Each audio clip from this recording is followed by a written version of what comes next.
We hold these truths to be self-evident, that all men are created equal, that they are endowed by their Creator with certain unalienable rights, that among these are life, liberty, and the pursuit of happiness.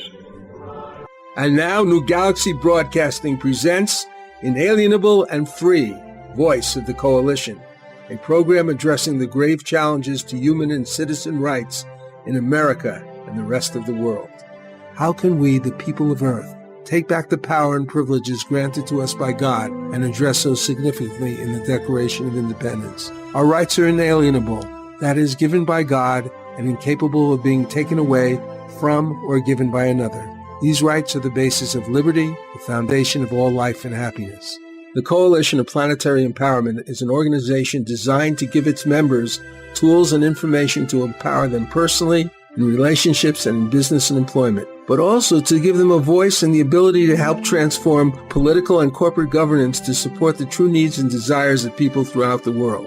Inalienable and Free focuses on the need for government and corporate business interests to be responsive to the will and desire of their constituents and consumer shareholders. Good morning. My name is Johnny Bluestar, and this is Inalienable and Free, Voice of the Coalition. Our program today concentrates on an important component of smart political activism when dealing with people with opposite or very different articulated beliefs. I really just consciously honed in on this tool because of a chance meeting with Andy Miller on another podcast. He is with me today, and the specific tool that I mentioned is knowing what you, in fact, really want to accomplish in a social and political sense, and being able to cut through the rhetoric to achieve common ground with a person who shares an alternative or opposing opinion. It is one thing to say this. It is another thing to understand the way to do this. Andy is going to show us. But let me tell you something about Andy. Andy was born in Chicago to parents who were progressive thinkers for their generation. Andy's mother lobbied for libraries locally and nationally, winning awards for her promotion of literacy. Got a good start. And with his father was also involved in community and civic affairs, and he introduced Andy to computers at a young age. And computers themselves were at a rather young age, I believe. Soon, Andy, dreaming of finding ways to apply technology to bring about a more humane society, began to develop educational computer software, industrial training applications, and software systems to aid in such efforts.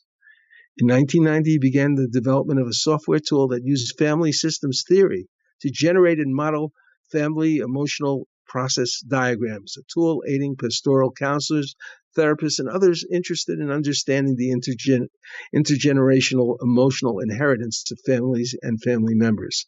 Later, he developed another tool in diagramming family community environments, showing how we interact with our emotional communities and how they interact with us.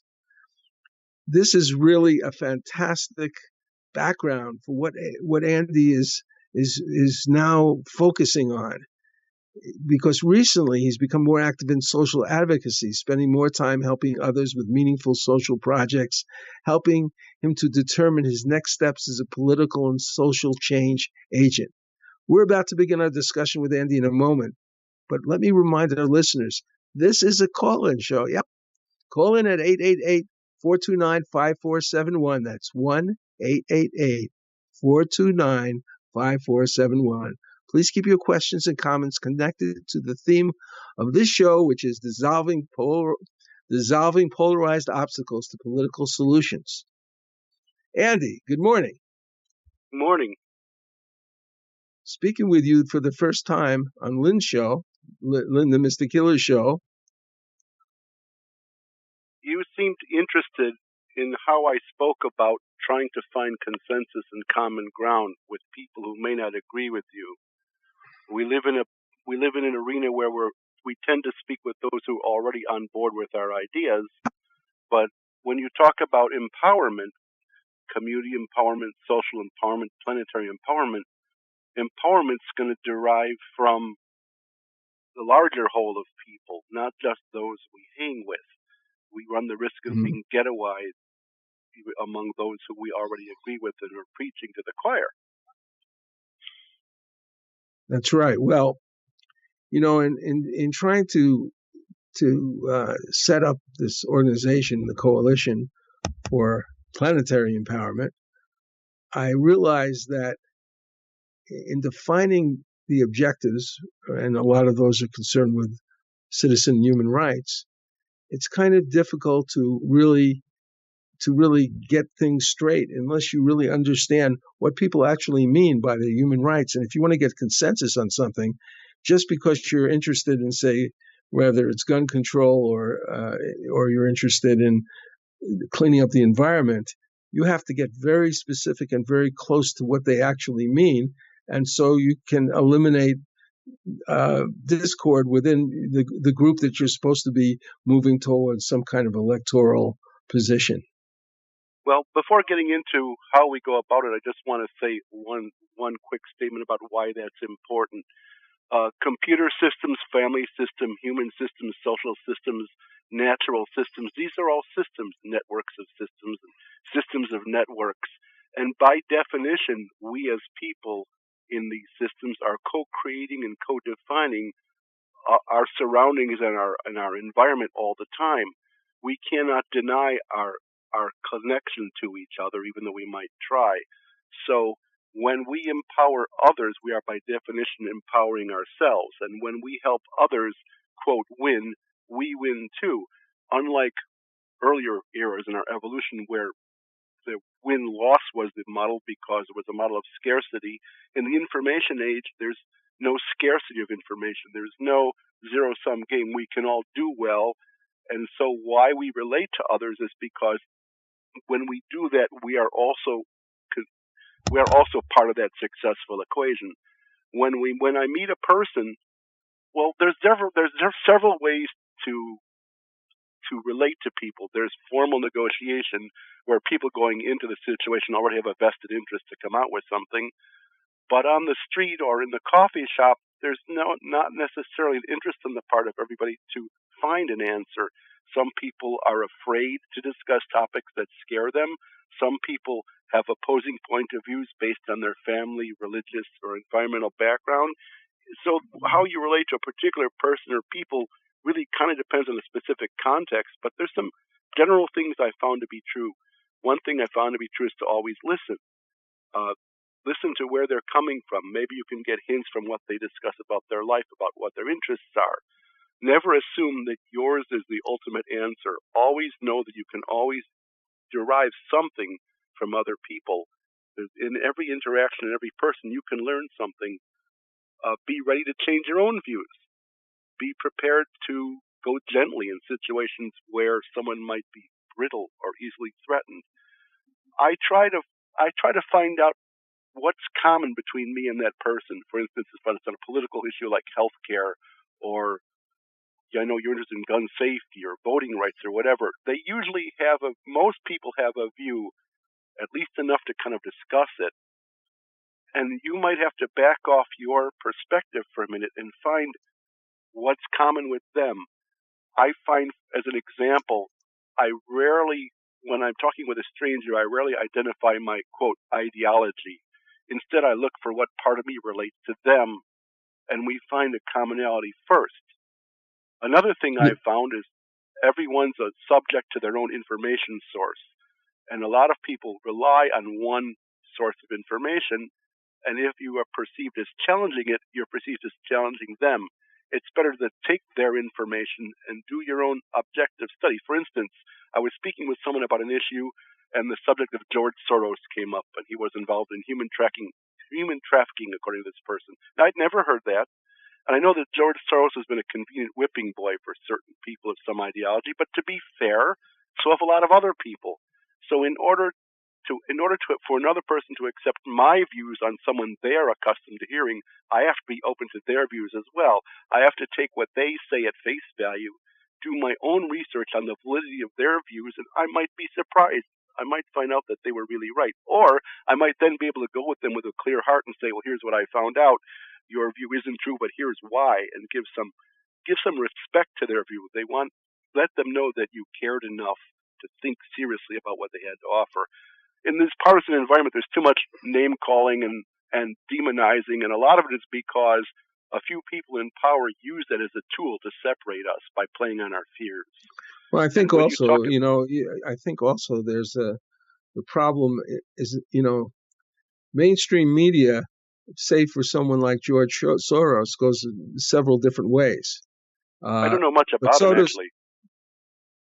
Well, he's funded a lot of different things, and there are claims that these are some of the things that he's founded are very bad.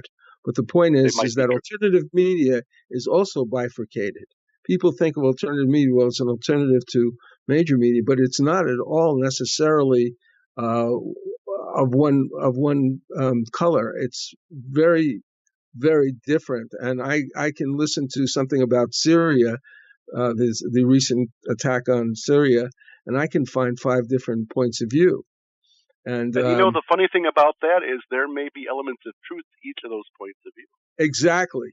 What I found, even in listening to, say, MSNBC and CNN, which I find to be extremely biased, and also Fox News, which I find biased, I still find that the people who have taken a position are very good at the opposition. They're very bad at looking at themselves, particularly in media, where they're pushing. I think that's intentional. I think it's designed either to assuage their psychological needs or to sell advertising. Well, I don't think it's just either one of those things. I think it's to assuage the government influence also, especially. Well, we're getting to a point now where media is beginning to bend the government to its will. I don't really think that's correct. That, in my opinion, it's the opposite. It's not. I don't believe they really have the freedom to not listen to their corporate and government agendas, which are both often related. And what I meant to say is that it seems to be right. It seems to me that the corporate agenda is more powerful than the government agenda right now. At least that's what it seems to me. No, I don't think so personally, but it depends on what area you're talking about. But when it comes to things intelligent people, and we can differ on our views, and maybe there's components of truth to each of our views that work together. Well, there's undoubtedly components of truth, in my opinion, to it being influenced by their sponsors and trying that would be an influence. But when you get to the actual geopolitical stuff, a lot of the sponsors who are like pharmaceutical sponsors, they don't really care. But they obviously, if you see what they're focusing on now, which is a lot has to do with Russia and Russia's involvement and their influence in the elections and how they ignore other people's influence in the elections, you can see that they have a bias towards government in certain respects. Now, there's a big difference between those respects in Fox and CNN and MSNBC. But but sometimes it's difficult to differentiate between purposeful agendas and coincidental collision of similar motives. Yes, I agree. I mean, it is it's difficult to discern about anything that you're getting third hand, isn't it? I mean, whatever we think about in terms of our opinions about anything that we talk about in this program, which is human and citizens' rights, there are usually multiple opinions and often completely conflicting opinions by witnesses. Well, one of the issues you brought up, though, is interfacing with others. And when you are interfacing with people who already have an interest in determining what their beliefs are, that's one thing. But there are a number of people who don't consider it a priority in their life to inform themselves or to take action. Maybe they feel there's no use to them. Maybe they feel overwhelmed by their day-to-day affairs. But there's a large number of people who are not invested in multiple information sources or civic activism, but they're still people, and they still have to give their consent for government, and they deserve just as much rights as we do. I agree that they deserve rights, but I also I can't put this in a statistical way, but it seems to me that the American people are largely asleep when it comes to really focusing on the news in any kind of analytic way. And, until it hits their pocketbook or bangs down their door, then all of a sudden they wake up. Yeah. And sometimes what government tries to do is to wake them up to a specific issue whether or not it's in a truthful way. And that's the notion behind representative government. When our country was founded, only white men of property were allowed to vote. The thought being that they were the only ones educated enough on the topics to do justice to them. So we have a country that presupposes we elect people and we infuse in them our trust to do the right thing. And the problem is that our current governmental system tends to reward fundraising skills and obeisance to leadership rather than statesmanship. And that, I think, is a serious problem. Yeah, I think it's a serious problem when people believe things that were told to them from the outside, from their parents. Well, you look at the healthcare, the omnibus budget bill that was just passed, or the Affordable Care Act. These are 3,000 and 4,000 page bills that basically are given to the representatives the night before the vote. And they don't have a chance to read them. They have staffers try desperately to pick out a few things. And that, coupled with their political partisan lines of authority that they must follow or they won't get campaign funding, etc., it's sort of perverted the democratic system. Extremely. I mean, to imagine a bill that's 1,000 pages and you've got a couple of hours to read it, it's obviously impossible. I mean, I remember hearing Rand Paul really get mad about this. It was very dramatic. But I like him. I don't always agree with him, but I like him. I like his spunk. Well, I think that he and his father are very good in terms of freedom. I think they understand freedom very well. But when it comes to I do like the libertarians, but I have a concern that some of the extreme libertarians don't, because of their own emotional injuries, they don't understand that we have the right to our liberty, but it must not infringe on others' right to liberty, and that's where we get into the trick. Yeah. Well, it's like every ideology has many components, right? No matter how extreme you can get, you're going to find the ideology still is fragmented somewhat. But I think that 80% of the American population is relatively centrist in most of their views. For instance, you have expressed an interest in gun safety. I know that the vast majority of gun owners are for universal background checks. They don't want to see weapons in the hand of the mentally ill. Reasonable things. But unfortunately, our government policies are being governed by very influential agencies who have financial motives at the heart of their reasoning. And for instance, I could see why people who live 10 miles apart want the right to shoot deer with some restrictions. That's fine. I can see why people living in a brownstone in Brooklyn want the right to defend themselves and their families. I can see that's fine.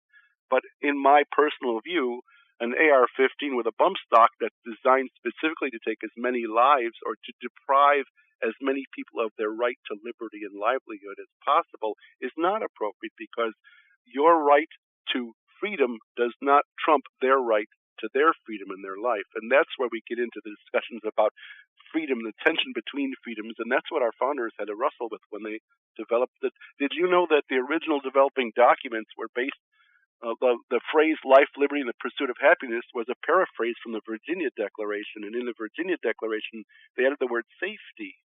And by extension, you could add the word health. Did Jefferson write that? Did Jefferson write that one too? George Mason did, but Jefferson sort of paraphrased him.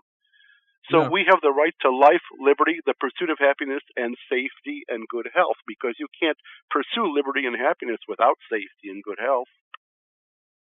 Yeah, well, yeah, and I think there is where we part with a lot of libertarians, right? Well, I love libertarians. Probably not everybody, but I'm just saying quite a few. I respect very much the libertarian perspective, but there are a few people at the fringe of libertarians who are not truly libertarians. They are reacting to maybe their own upbringing. They're so anti-authoritarian that they can't think clearly. I happen to agree with the libertarians that what you do in the privacy of your own home, as long as it doesn't affect me, I say, consenting adults, whatever you do, it's your business. I'm entirely in favor of that. I don't find that, and our founders agreed, I don't find that the government dictating your personal morality is a wise maneuver. It's not practicable anyway. Andy, we've got to we're going to take a break in a second. I want to just say that one of the things that I do is I have a company called New Galaxy Enterprises, which develops content all kinds of content, as you'll see in a minute. And after that little message, we're gonna play a really nice song that was from Zave Music, which is run by Zave Nathan, who sings on the track, who is really a tremendous musician, producer, singer, songwriter, and often works with his wife. She's also really good, Bonnie Blazak. So here, anyway, we'll play C5 and M5, please. Dr. Hugo Rodier has published 4 books on health issues covering practically all chronic health problems. You may find them by accessing his website at hugorodier.com. That's HUGORODIER.com. Gut health is the most academic, while switching off chronic disease is the most patient-oriented, with simple recipes to implement his nutritional protocols. And here's a beautiful ballad by Zave Music called Believe. Where to start? Stay strong and keep loving our hearts.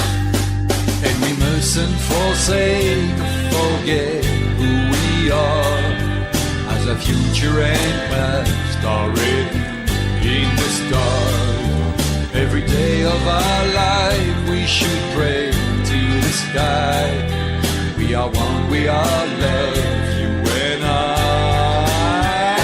Believe.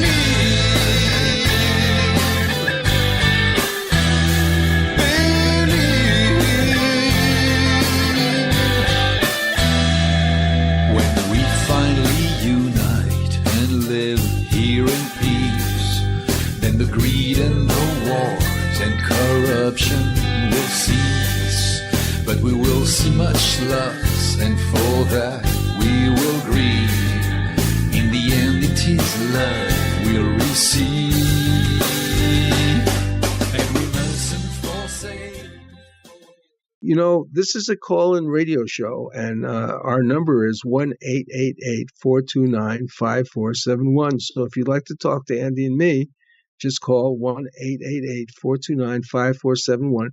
Please keep your questions and comments connected to the theme of the show, dissolving polarized obstacles to political solutions. So, Andy, I would like to go over various political topics which are familiar to anyone in the United States who's ever seen a news program. Let's go back to health policies, particularly health benefits, like we've discussed a little bit briefly. In my opinion, the government has an obligation to make sure that all of its citizens have excellent health care. Perhaps we can pick apart the assumptions going into this kind of soundbite and see what varied meanings it could have and the other types of proposals and opinions people have about health care. Our country is heavily divided about this, and Congress is in a perpetual stalemate. Well, I think the stalemate that Congress is in is due to the things we've discussed, the difficulties of our political system in terms of its partisan influence for money. I think people are not in a stalemate about health care, but I do think we have some differences. You believe that the government should provide health care. There are a lot of people who believe it should not for various reasons. You may disagree with their reasons. And what we need to do is to get together and find out what the reasons are. And find I know that Rand and Ron Paul, like their idea is that if the market was really free, then everything would be cool, and we would be people would healthcare would be affordable. And I myself kind of question that. Well, even the proponents of capitalism realize there are times when capitalism should be regulated, and even many staunch business officials realize that when you add the profit motive into something such as healthcare, you sort of poison the well. So whether we get one of the things that's blocking our ability to find consensus on issues like this is the rhetoric. For instance, the healthcare discussion was all about health insurance. We still haven't really discussed health care. Did you notice that? It's all That's about how we interesting. provide Yes, health insurance. I do agree with that, and also the health care that we would be discussing if we're dealing with the majority of the use of health care is very influenced by the pharmaceutical community and the medical community with very expensive different kinds of specialty surgery and other types of operations like that. Well, isn't that an analogous problem to the issue of the social economic system, where you want to reward innovation to a certain point, but also provide a basic safety net? It's the same systemic problems, no matter what the issue. And then there's the issue with healthcare. People will tell you they don't want the government to provide something because it means inherently waste and inherently your interests aren't taken at heart. But what they don't understand is corporate-controlled healthcare suffers from the same problems. So by saying it shouldn't be government run, you don't necessarily escape the reasons why. So we get caught up. Look at the cost of, not that I like most of them, but the cost of prescriptions in this country is extremely high, higher than I think almost anywhere else in the world. And they're getting the same drugs, often from the same company. And you can't, and you know, the government can't bid on the prescription drugs for Medicare or you know what I mean? Your politicians would rather tell you that Medicare is going to go bankrupt than tell you we're going to negotiate drug prices. They'd rather succumb to the financial pressure of pharmaceutical companies and then use it as an excuse to diminish so-called entitlement. I hate that word, entitlement. It's all about political presentation and digging through the rhetoric to find the truth. So I believe everyone should have health care. I'm not particularly concerned about who provides it, except that whoever provides it should not engage in the activities that cause people to be afraid of the government. Whoever provides it should not be focused first and foremost on financial profit. They should not create systems that are overwhelmed with bureaucracy. I agree with all those things. So far, in my personal view, the best system is privatized healthcare paid through tax money. Most people call that single payer. And it needs to be streamlined, not subject to technological lobbying for huge onerous technological systems. The problems need to be solved, and we need to avoid the trigger words. Government. You shouldn't be afraid. You said privatized healthcare, didn't you, Andy? Well, I believe that what I mean is, I believe that healthcare can be provided by so-called private service providers, as well as so-called government providers. You're not talking about insurance, though. When you say privatized, no, I'm talking about the care itself. I'm talking about the care itself. I see. Yes, I understand that. We get bogged down in telling you why to be afraid of something instead of how to make it work. So we talk about health insurance. If we did health care right, we might not even need insurance for the first thing. But secondly, if we focus on health care, the insurance is secondary. The insurance is a profit growth. It's a business. It's not an inherent requirement. Or maybe insurance may be an inherent requirement, but we're focusing on the wrong thing. We have the highest quality health care in the world for those who can afford it, and the rest of us just kind of have to, for now, we're allowed to go to the emergency room. For now, even if we can get in line and I want to dispute something there. I don't think we have the highest quality health care, because a lot of the health care that's of the highest quality is measured by the technology and the pharmaceuticals, and it's not necessarily the natural type of solutions that don't have these terrible side effects or don't cost hundreds of thousands of dollars. Okay, I use that phrase specifically so that those people who feel attacked if their own country's healthcare system is not the best, it allows them. It's a conceit, a poetic conceit, for those people who don't want to face reality. All right. Well, there are a lot of people who can't bear the fact that their country might be 29th in this and 47th in that. They've got to believe we're first. So what you have to say to those people is, yeah, well, we might be first on paper, but rather than disputing that we're first, which is just getting into a tug of war with those people. So I use a lot of these verbal conceits and shortcuts. I agree with you. What quality means is different than what certain headlines might propose. I entirely agree with you. It's just in the matter of discussion. The thing is that you have, not only are the prices of pharmaceuticals so outrageous for people who think they need them, and often do, it's also the research involved is often done by the companies that are making these things.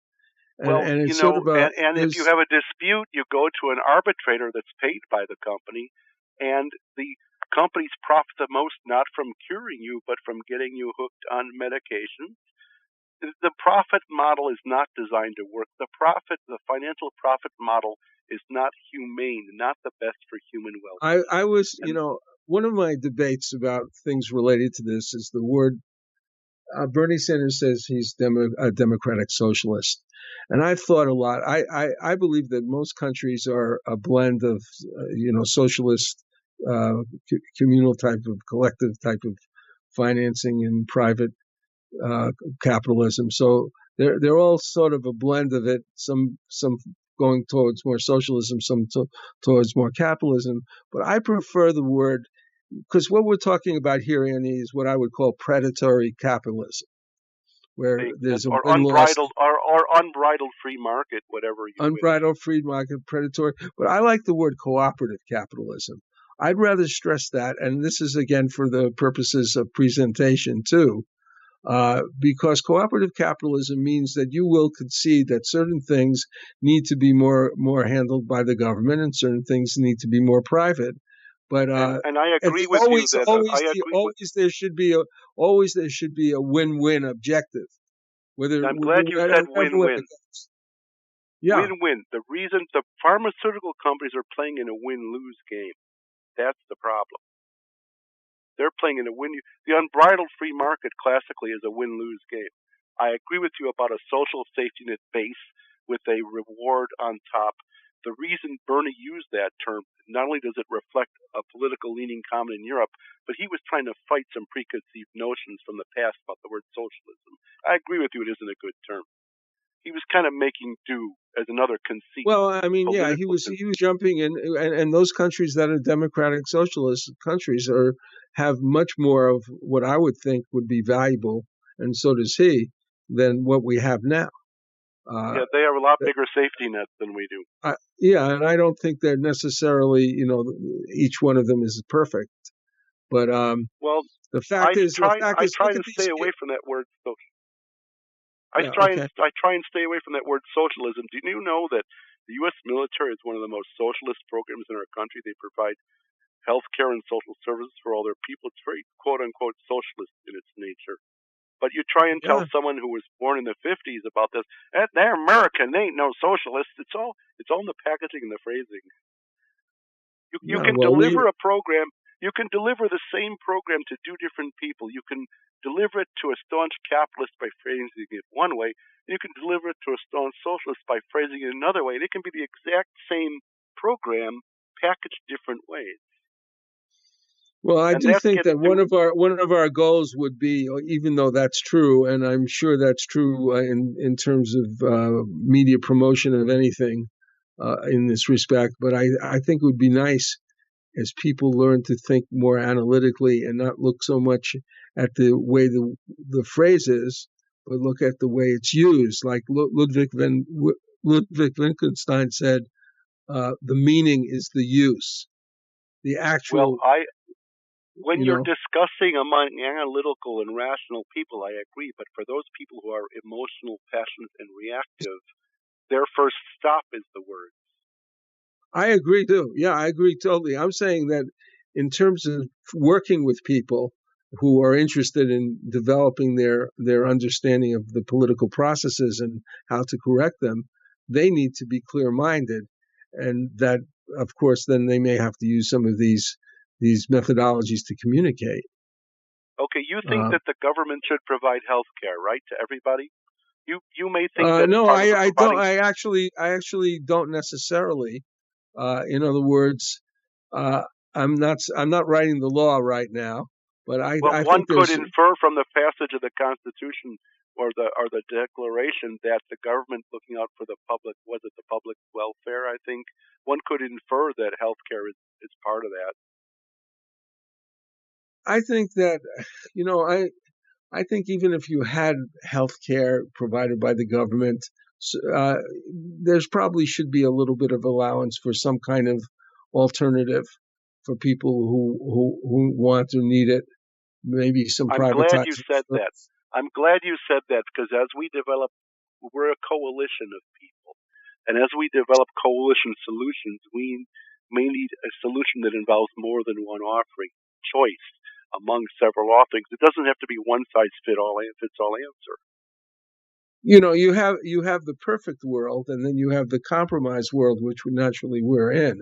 And but the fact is, our country, in terms of a developed nation, has gone so far away from what the common healthcare is, in other countries that are developed like we are. So it's kind sometimes of it's a wise choice to fly to another country to get some of your healthcare needs taken care of. Okay, now I want to move on to another area of interest, and that area is war. The authority to declare war. And because I can be kind of rational when it comes to healthcare. I think I haven't lost my decorum about that.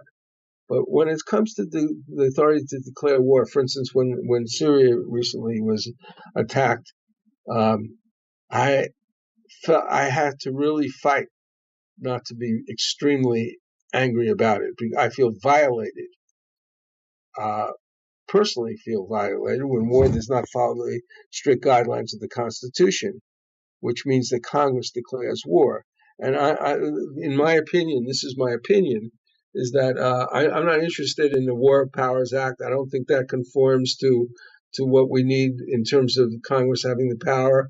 And I see independent actions of the executive in Syria. I see them in the Gulf Wars, in Afghanistan, Vietnam, Korea, drone strikes, and all these proxy wars where we're really actually involved in a war using other people or funding them. And the sad part is sometimes our military feels they're used too for the wrong reasons. Right. So what I'm talking about here is not just, I'm saying that I start to approach a level of emotional anxiety and anger when it comes to this subject. Not now, because I'm talking about it abstractly, but when it comes down to it, I can get really mad. And I think that in the past, is it specifically the abdication of Congress' responsibility to war and only war, or is it the issue of Congress abdicating its responsibility that bothers you? Well, it bothers me in many respects, but I remember Senator Gruning in the Vietnam War making this point. Here we are in a major war again, and look at what we're doing. Congress hasn't declared war.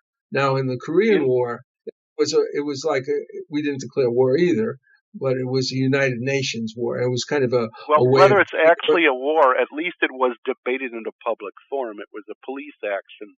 But the point that I'm getting at is I think there's so many issues here, but I think what you're upset about is to do something like engage in military action, we should have public debate and responsible citizens should discuss the ramifications. Whereas if the unitary executive just orders it, they can do it for whatever profiteering. They can go for oil in Iraq, whatever.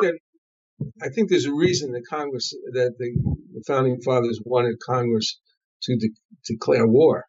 And that is because as they are supposed to represent us and they are supposed to debate and they are supposed to control that, because as I think I heard Rand Paul say recently, Madison said, he was quoting from Madison saying the executive branch is more likely to want to control war.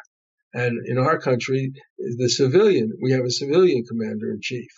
But I'm saying I'm not just talking about whether it's right or wrong. I'm talking about my emotions involved. My emotions are whether it's war or not, it disturbs me emotionally.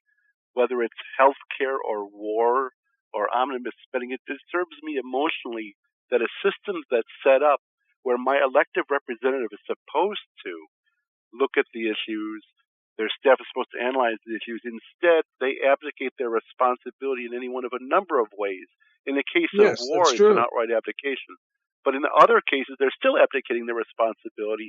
In those other cases, they're leaning toward lobbyist control instead of presidential control.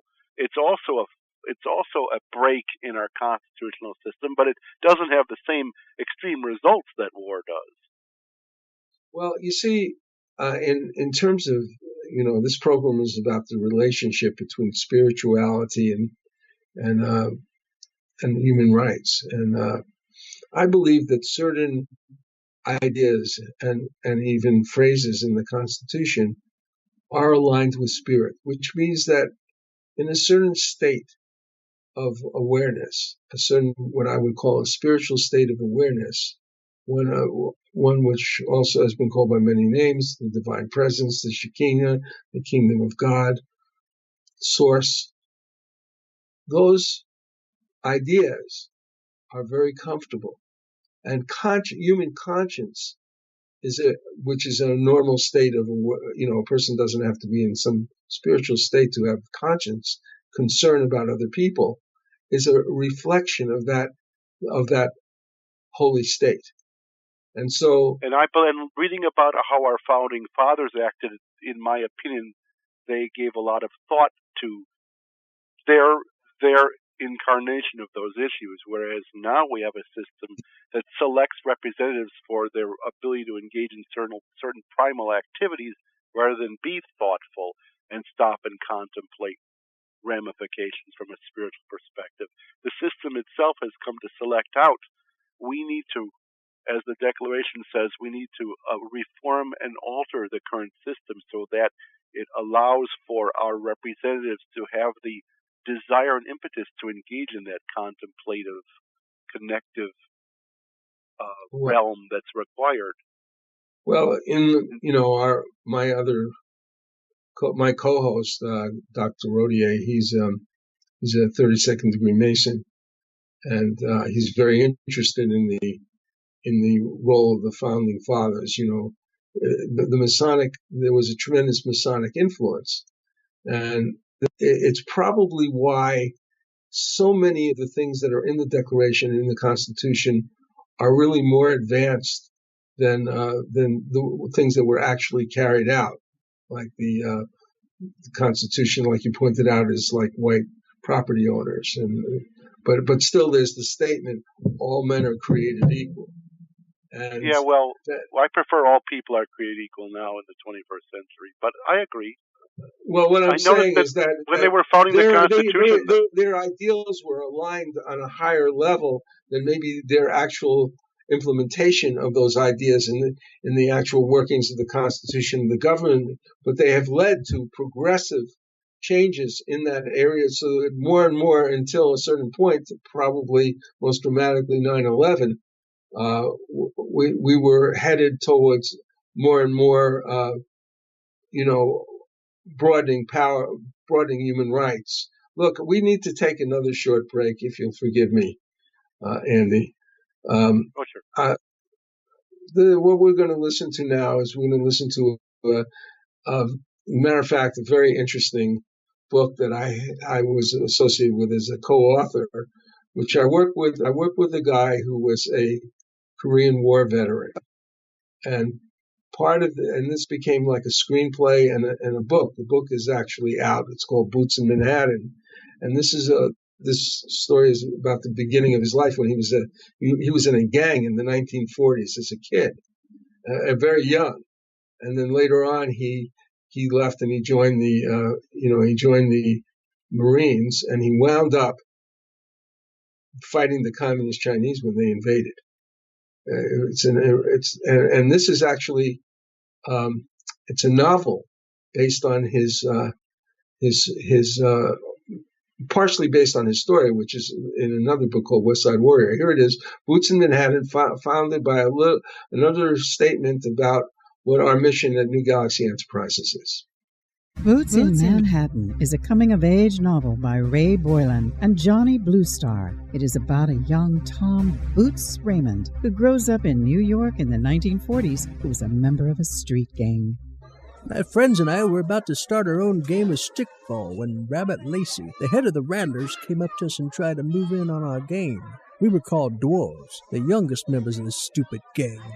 Hey, Kevin, I need you to get some gloves and some stuff I left at my place. No, this is our game. Hey, are you my good little dwarf or what? You've been calling me a dwarf since I was 6. We're not your personal slaves, pal. Hey, what is this? A dwarf rebellion? All right, big guy. We ditched the dwarf thing. We make you guys regular rattlers. No, it's too late. He looked at Jay and me. We looked away. Rabbit was now angry, and he pushed Kevin hard with the palms of his hands. Kevin tried to ram him in the stomach, but he stepped aside, throwing Kevin into the curb where he fell to the ground, bleeding profusely at the knee. Still, he managed to get up. My street. Kevin shouted at Rabbit, pointing at him with an angry index finger. Find out more by Googling Boots in Manhattan, a 1940s coming-of-age novel, part 1 of the novel series The Foot Soldier by Ray Boylan and Johnny Bluestar. Google with the words Boots in Manhattan, Ray Johnny Kindle. That's Boots in Manhattan, Ray Johnny Kindle. My company, New Galaxy Enterprises, is a California corporation specializing in the creation of media and promotional content. We are focused on original, innovative projects that are good for humanity. These projects could be nonfiction books or novels, fictional screenplays or documentary content, websites and website content, commercial advertising content for print, audio, or video products on the internet, television, or radio, musical scores for advertising, television, or film, video, audio editing, etc. We want to promote products and projects that support the environment, encourage a healthy experience in living, developing, nurturing, and useful technology, and offering platforms for positive, socially constructive entertainment or informative, transformative media. Our experience in creating a variety of products like this is rather vast, and we offer client-based and collaborative products, as well as the opportunity of active investors to join us in the creation and promotion of proprietary products, some of which are in latter stages of development. For more information, go to www.newgalaxyenterprises.com. That's www.newgalaxyenterprises.com. If you're interested in talking to us, just fill out the contact sheet and we will get back with you. Andy, if you're in charge of the media, say some kind of television PSA, or to promote a cause, perhaps an ad for cable television for a good cause, how do you deal with the depolarization of finding common ground when you cannot actually confront an individual who's viewing your presentation? How do you deal with this problem in mass media? I haven't really spent that much time from a media producer perspective, but watching the media, it's mostly been used by political consultants trying to derive a particular outcome in a particular demographic using persuasive techniques in the choice of visuals in their ads. There's been a presumptive assumption that people are not interested in doing what's right or finding out more, that they're passive absorbers of the media, but I don't agree. I think there may be room for not just PSAs, but an actual citizens channel. When I've seen attempts at so-called progressive programming, whether it's Al Gore's TV channel or was it Air America Radio, they seem not to succeed, but I'm not entirely sure it's not because it's not a good idea. Well, I'm firmly interested in the coalition in developing the social network side of it to have actually the news in one level, on another area to be able to discuss the particular initiatives and campaigns that the people involved and the members have. But I definitely you talked about Syria, right? What if you had a media outlet that provided an in-depth look at all the perspectives? Remember, it's multiple perspectives of, say, the Syria situation. Conventional thinking says, oh, no one wants to watch that, and we can't sell advertising. But I think there is an audience for perspective. I definitely agree. That was how it used to be. I mean, with all its flaws. The thing is, we're at a point, we're kind of getting towards the end of the game here, Andy. I need to play a little message about what my co-host does. Hugo Rodier will be joining us again next week. It's been my pleasure. I hope I can be on sometime in the future. We'll be talking in a few minutes. C5. Dr. Hugo Rodier has published 4 books on health issues covering practically all chronic health problems. You may find them by accessing his website at hugorodier.com. That's HUGORODIER.com. IER.com. Gut health is the most academic, while switching off chronic disease is the most patient-oriented, with simple recipes to implement his nutritional protocols. Well, again, thank you, Andy, for being with us today. Thank you. I want to thank, first of all, I'd like to thank Don and Doug Newsom, who have developed this incredibly wonderful radio station or radio stations that are really serving the true needs of people, both from a standpoint of getting voices that would normally be blocked out by major media, but also by providing listeners with fresh, interesting, and important information. I also want to thank Hassan Khan for his help in all things related to my company, New Galaxy Enterprises, including the broadcasting component. Lynn, the Mystic Healer, for her amazing contributions to the Coalition for Planetary Empowerment. She's going to be our in charge of member services. Edgar Ahrens for the bumper music. He's a composer from Russia. And Patricia Welch, singer extraordinaire, for the song My Heart Is Ready, which was composed by Edgar Ahrens based on lyrics that I created to fit his haunting memory. So we're going to go say goodbye, and then afterwards we'll go out with My Heart Is Ready, a song. So if you would, play IAF, the extra, and M5. Thanks for joining Dr. Rodier and I on Inalienable and Free, Voice of the Coalition. As we go about developing our new organization, the Coalition for Planetary Empowerment, we hope you will consider the importance of taking part in the electoral processes of your government and asserting the rights you have to vote for the companies you respect and love by casting your ballot as a shareholder or as a consumer with what you buy. We hope soon to make this possible through a social network responsive to your needs through dialogue about your rights as a citizen, but also to be able to effectively act in concert with like-minded colleagues who find representatives of government and business executives will hear your voice and appreciate your message. See you soon.